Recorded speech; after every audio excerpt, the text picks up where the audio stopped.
Okay, I think a little bit of clarification is in order here for the last video I made. Don't get me wrong, I welcome intelligent discourse in whatever medium it may take place. Yes, even over the internet. Imagine such a concept. Ridiculous, I know, and that is what most of the concepts on my latest video have been. Perfectly civil and intelligent exchanges of ideas. Not necessarily on the subject that I made the video of. Now, so the only clarification I would make is that my tone of disdain, and yes, that's what it was in no way directed towards believers in God, vocal or otherwise as you may be, but rather towards atheists, and vocal ones at that, who habitually trot out the same tired arguments against God by shifting the burden of proof to the believer rather than to the non-believer. While it is perfectly true that an absence of tangible evidence is really all the justification anyone needs to say that anything that doesn't exist,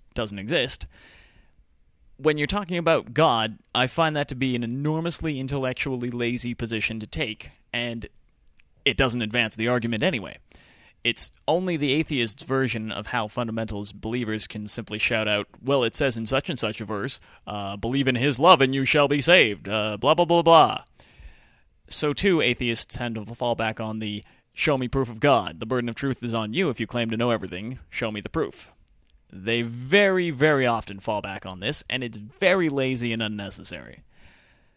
The problem is neither of these positions advances the argument, and seeing as it has to be said that the theistic side of the argument in this one is clearly the popular winner by numbers alone worldwide, it behooves atheists a little bit to at least be able to present a tangible reason why they think 75% of the world's population is, fundamentally speaking here, wrong.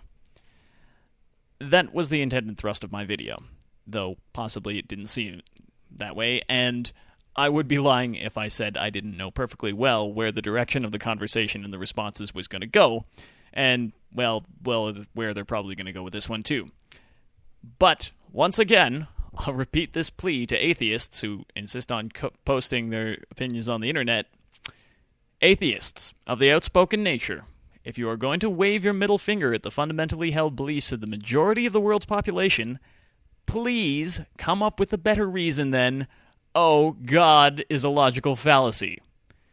Even if this is true, it's a very lazy reason, and if that's all you've got, you really haven't done enough thought on the matter to have an informed opinion on it. Stop making all atheists look like idiots. Now, as to my own personally held beliefs, I will admit to having something approaching religious faith in the scientific method. Insofar as I'm not a scientist myself, I do not have any understanding of the inner workings of any of the current scientific theories. I'm not a physicist, I'm not a biologist, I'm not a quantum mechanist. However, I can see through technological advancements all around the world that science is demonstrably effective in one area where religion is demonstrably, utterly impotent. Now, what I mean by this is that scientists have made great discoveries around the world despite their religion. But a person has never made a great discovery about anything in the world simply because he is religious. If you have a problem with this position, by the way, you could disprove it if you were able to provide me with an example of some sort of divinely inspired technology or physical theory that is proved to be right, where the person is suddenly hit with an idea that's never ever been tested anywhere else in any other field whatsoever.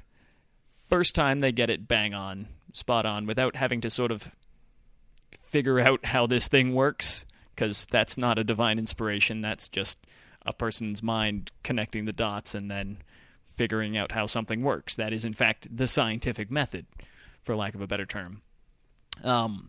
Now, obviously, this is probably impossible, because if this happened frequently, we wouldn't need science, now would we?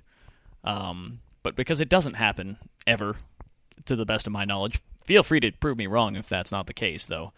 You're going to be meeting an awfully high degree of skepticism from me for any examples you do provide, so it would have to be documented fairly well. But nevertheless, so for this reason, and basically this reason alone, when I'm interested in finding out how something about the world works, in nature or whatever, it's to science and not to priests, who I will look to have my questions answered.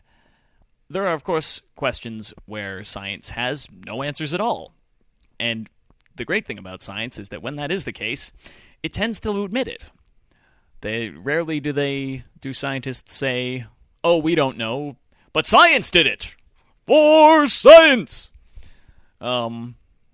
So in those cases, that's where religion and moral philosophy are more than welcome to take over in advancing the argument further. And by this, religion should not be discarded, certainly, and should definitely be taught in the same way that we teach history. But as ever, religions aren't important about what they say about God. They're important about what they say about us. And that's a very interesting discussion to have. But probably not for me. This will be the last of the types of videos that I do on this one. Just wanted to clear up any misunderstandings from the last one, as I didn't really script it all that well and just sort of turned on the mic and started talking. Anyway, hopefully that's useful.